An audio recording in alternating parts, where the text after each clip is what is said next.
Nigerian named Osazuwa was sent by his parents to Tokyo in Japan to attend university there a few years back. When he arrived in Tokyo, he made friends with the local Japanese students at his university and of course told them his name, Osazuwa.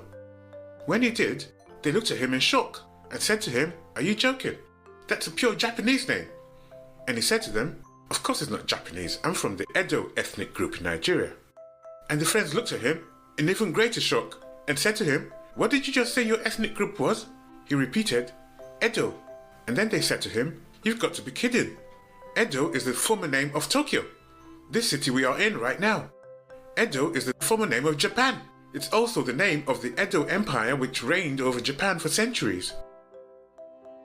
Now the Edo period of Japan was from 1603 to 1867 and was an era of military government. The dynasty was established by military commanders. Osazuwa, or Osa for short, was a history enthusiast, and he asked them who started the Edo Empire in Japan. And they said he was a military commander named Ieyasu. Osa was in total shock. The title of the military commander of the Edo Empire, i.e. the Benin Empire of Nigeria, who was second in power only to the king himself, was Iyase.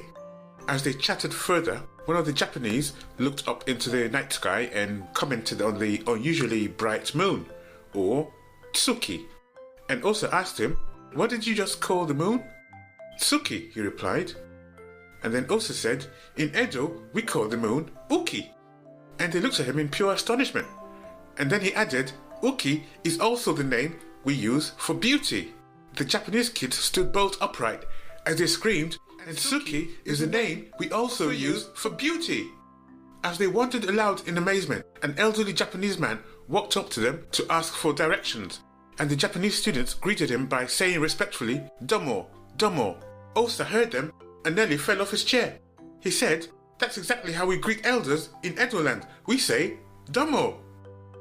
Not sure what would have happened after that hypothetical exchange, but we can't help thinking that the young men would have probably brushed it off as an almighty coincidence of sorts and went about their normal lives. But our research team here at the African History Station are not that easily brushed aside or brushed away from such quote-unquote coincidences, and we have been sniffing around that whole connection pretty much like a police dog trained to sniff out strange substances, and what we found was, to say the least, jaw-dropping. First off, let's discuss the Edo people of Benin, just to gain some familiarity with these people who we are connecting to ancient Japan. They founded a large kingdom they called Edo, known to the outside world as the Benin Empire or the Benin Kingdom, as early as the 9th century.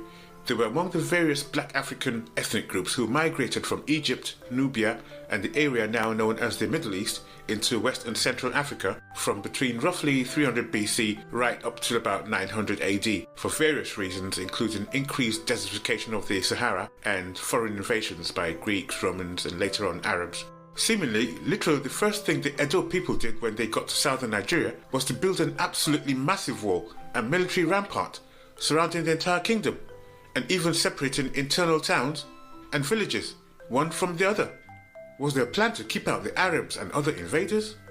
If that was the plan, it surely worked, because they went on to thrive and prosper independently, free of foreign invasion for many centuries, right up till 1897 when the British invaded them. According to the UK Guardian newspaper, the Guinness Book of Records 1974 edition described the walls of Benin City and its surrounding kingdom as the world's largest earthworks carried out prior to the mechanical era. According to estimates by the new scientist Fred Pierce, Benin City's walls were at one point 4 times longer than the Great Wall of China and consumed 100 times more material than the Great Pyramid of Khufu in Egypt. Situated on a plain, Benin City was enclosed by massive walls in the south and deep ditches in the north. Beyond the city walls, numerous further walls were erected that separated the surroundings of the capital into around 500 distinct villages. Pierce writes that these walls extended for some 16,000 kilometers in all, in a mosaic of more than 500 interconnected settlement boundaries. They covered 6,500 square kilometers and were all